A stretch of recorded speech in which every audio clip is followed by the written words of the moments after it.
தந்தை, மகன், தூய் ஆவியாரின் பெயராலே ஆமேன். ஆன்ம வழிகாட்டி ஜனவரி மாதம் 27ஆம் தேதி செவ்வாய்க்கிழமை. பதுவை புனித அந்தோணியாரை நோக்கிய நமது இறைவேண்டல்.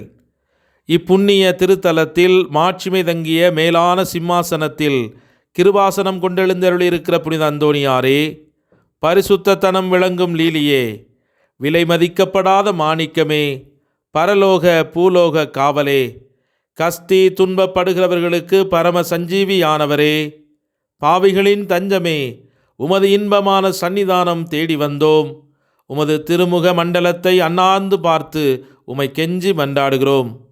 மகா சிரவணம் பொருந்திய புனித அந்தோணியாரே, சூரத்தனமுள்ள மேய்ப்பரே, பிசாசுகளை மிரட்டி ஓட்டுபவரே, திருச்சபையின் கருணையின் கண்ணாடியானவரே, உலகில் எங்கள் ஆதரவும் நீர் அல்லவோ, எங்கள் சந்தோஷமும் நம்பிக்கையும் பாக்கியமும் நீர் அல்லவோ. நீர் எங்கள் ஞான தந்தை என்பதை எங்களுக்கு காண்பியும். பிள்ளைகள் செய்த குற்றங்களை தாய் தந்தையர் பாராட்டுவார்களோ? உம்மை தேடி வந்த நிர்பாக்கியர் பேரில் தயவாயிரும். அழுகிறவர்களை அரவணையும், அல்லல் படுகிறவர்களுக்கு ஆறுதலாக வாரும். நீர் இறங்காவிட்டால் எங்களுக்கு வேறு யார் இறங்குவார்? நீர் ஆதரியாவிட்டால் எங்களை வேறு யார் ஆதரிப்பார்? நீர் நினையாவிட்டால் எங்களை வேறு யார் நினைப்பார்? நீர் உதவாவிட்டால் எங்களுக்கு வேறு யார் உதவுவார்? தஞ்சமென்று ஓடி வந்த அடியோர்கள் பேரில் தயவாயிரும். பரிசுத்த வெண்மையின் தூயதான தயாபரமே, தயை கடலே, தவிப்பவர்களுக்கு தடாகமே, தனித்தவருக்கு தஞ்சமே, உமது இன்பமான சன்னிதானம் தேடி வந்தோம். 6 காடுகளை கடந்து ஓடி வந்தோம்.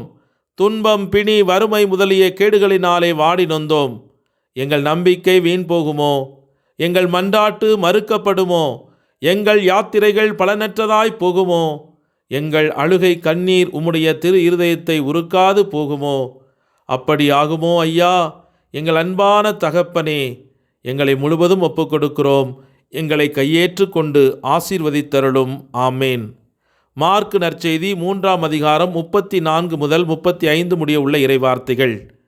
தம்மை சூழ்ந்து அமர்ந்திருந்தவர்களை சுற்றிலும் பார்த்து, இதோ என் தாயும் என் சகோதரர்களும் இவர்களே, கடவுளின் திருவுளத்தை நிறைவேற்றுபவரே, என் சகோதரரும் சகோதரியும் தாயும் ஆவார் என்றார். இது கிறிஸ்து வழங்கும் வாழ்வு தரும் நற்செய்தி. கிறிஸ்துவே உமக்கு புகழ். சிந்தனை. ஸ்பானிய தேசத்தில் உள்ள கொர்டோவா பட்டணத்தில் 2 பேர்களுக்கிடையே மிகுந்த பகை உண்டாயிருந்தது. அவர்கள் பகையை விட்டு சமாதானமாய் போவதற்கு குருக்கள் மற்றும் பெரியவர்களும் எத்தனையோ புத்திமதி சொன்னாலும் அவர்கள் கேட்கவில்லை. இந்த 2 பேர்களும் அதிக பகையோடு உள்ளவன் கடின வியாதியில் விழுந்து அவஸ்தையாயிருந்தான். அச்சமயத்திலே ஒரு சேசு சபை குருவை அழைப்பித்து அவரிடத்தில் தான் பாவ சங்கீர்த்தனம் செய்ய வேண்டும் என்றான். அந்த குருவானவர் அவனை பார்த்து, உன்னிடத்திலுள்ள பகையை விட்டு விரோதியோடு நீ சமாதானமாய் போன பிறகு நல்ல பாவ சங்கீர்த்தனம் செய்யலாம். அதற்கு சம்மதியாயிருந்தால் பாவ சங்கீர்த்தனம் செய்யாமல் சாவது தவிர உன் சரீரத்தை மந்திரித்த கல்லறையில் வைக்கவும் கூடாது என்றார். வியாதிக்காரன், என் எதிராளி இங்கே இருந்தால் சமாதானமாய் போவதற்கு தயாராயிருக்கிறேன் என்றான். குருமானவர் மடத்துக்கு போன அன்றிரவு 2 வாலிபவர்கள் அந்த குருவிடம் போய் அவரை பார்த்து, நீ தேவ நற்கருணை பாத்திரத்தை எடுத்துக்கொண்டு சர்வேஸ்வரனுக்கு ஒரு ஊழியம் செய்ய எங்களோடு கூட வாரும் என்று மன்றாடினார்கள். அப்படியே உடனே அந்த குருவானவரை முன் சொல்லப்பட்டவனுடைய உடல் இருந்த கல்லறைக்கு அழைத்து கொண்டு போனார்கள். அங்கே சேர்ந்தவுடன் அவர்கள், நேற்று இறந்தவன் தன் விரோதியை பார்த்து, எனக்கும் உனக்கும் பகையில்லை, நீ செய்த குற்றமெல்லாம் பொறுத்தேன் என்று வாயினால் மாத்திரம் சொன்னாயே அல்லாமல் மனதால் பொறுக்கவில்லை. அந்த பகையோடே பொய்யான பாவ சங்கீர்த்தனம் செய்து சாவான பாவத்தோடு நன்மை வாங்கினான். அதனால் தேவ நற்கருணை உள்ளே போகாமல் இந்த மட்டும் அவன் நாக்கின் மேல் இருக்கிறது. அதை தேவரீர் இப்போது எடுத்துக்கொண்டு போக வேண்டும் என்று சொன்னார்கள். உடனே அவர்கள் கட்டளைப்படியே கல்லறை தானே திறந்தது. இறந்தவனுக்கு உயிர் வந்து எழுந்திருந்து நாவை நீட்டினான். அதன் மேல் இருந்த தேவ நற்கருணையை குருவானவர் பயத்துடன் கை நடுங்க எடுத்து பாத்திரத்துக்குள்ளே வைத்தார். பிறகு அந்த 2 பேரும் பூமியை காலால் உதைத்தவுடன் பூமி பிளந்து இறந்து போனவுடைய உடல் அதில் விழுந்து மறைந்து போயிற்று. அந்த 2 பேரும் எரியும் மெழுகுதிரியை கையில் பிடித்து கொண்டு மகா தாழ்ச்சியோடு குருவானவரோடு கூட கோயில் மட்டும் போன பிறகு திடீரென காணாமல் மறைந்து போனதை குருவானவர் கண்டு அவர்கள் வான தூதர்கள் என்று அறிந்து கொண்டார். கிறிஸ்தவர்களே, சாவான பாவத்தோடு தேவ நற்கருணை வாங்குவது மாபெரும் பாதகமாகும். உங்களிடத்தில் பகை உண்டானால் மட்டுமல்ல, மனதாலும் சமாதானமாய் போன பிறகு மாத்திரமே நல்ல பாவ சங்கீர்த்தனம் செய்து நன்மை வாங்க வேண்டும். விரோதி பொல்லாதவன், நான் அவனோடு சமாதானமாய் போவதற்கு அவன் தகுதியுடையவன் அல்ல என்று சொல்லி சில பேர்கள் சமாதானமாய் போக மாட்டார்கள். சமாதானமாய் போக மனமில்லாமல் பாவ சங்கீர்த்தனம் செய்பவன் பாவ மன்னிப்பு அடைவதில்லை. அந்த பாவத்தோடு அவன் திவ்ய நற்கருணை உண்டால் அது அவனுக்கு அசௌகரியமாக மாறுகிறது.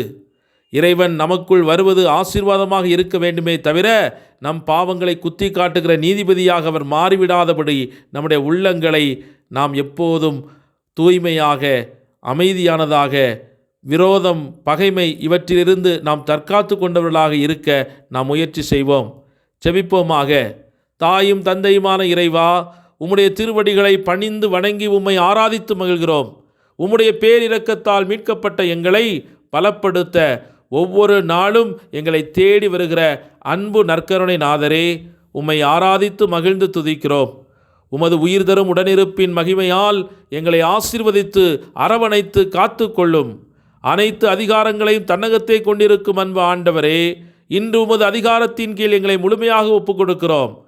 எங்களுடைய நோய்கள், எங்களுடைய பொருளாதார சிக்கல்கள், எங்களுடைய வாழ்வின் தேவைகள் இவைகள் அனைத்தும் உடைய அதிகாரத்தின் கீழ் கொடுக்கப்படுகிறது.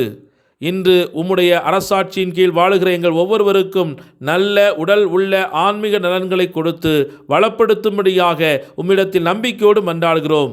வாழ்வின் வழியை காட்டிடுவேன், நிறைவாழ்வை உங்களுக்கு தருவேன் என்று சொன்ன ஆண்டவரே, இன்று பாதை தெரியாமல் தடுமாறிக் கொண்டிருக்கும் எம் இளையோர் இளம்பெண்களுக்கு வழிகாட்டி அவர்கள் நிறைவான வாழ்வை பெற்றுக்கொள்ள வரம் தாரும்.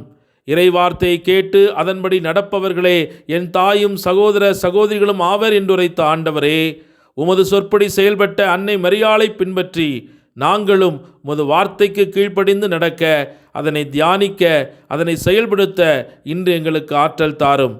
உம்முடைய பாதுகாப்பு வளையத்துக்குள் எங்களை மறைத்து காத்து சத்துருக்களின் சகலவிதமான தந்திர மந்திர செயல்பாடுகள் அனைத்திலுமிருந்து எங்களை பாதுகாத்து வழிநடத்தும்படியாக எங்கள் ஆண்டவராகிய கிறிஸ்து வழியாக உம்மை மன்றாடுகிறோம். ஆமேன். எல்லாமல்ல இறைவன், தந்தை, மகன், தூய ஆவியானவர் உங்கள் அனைவரையும் நிறைவாக ஆசீர்வதித்து புனிதப்படுத்தி வழிநடத்துவாராக. ஆமேன்.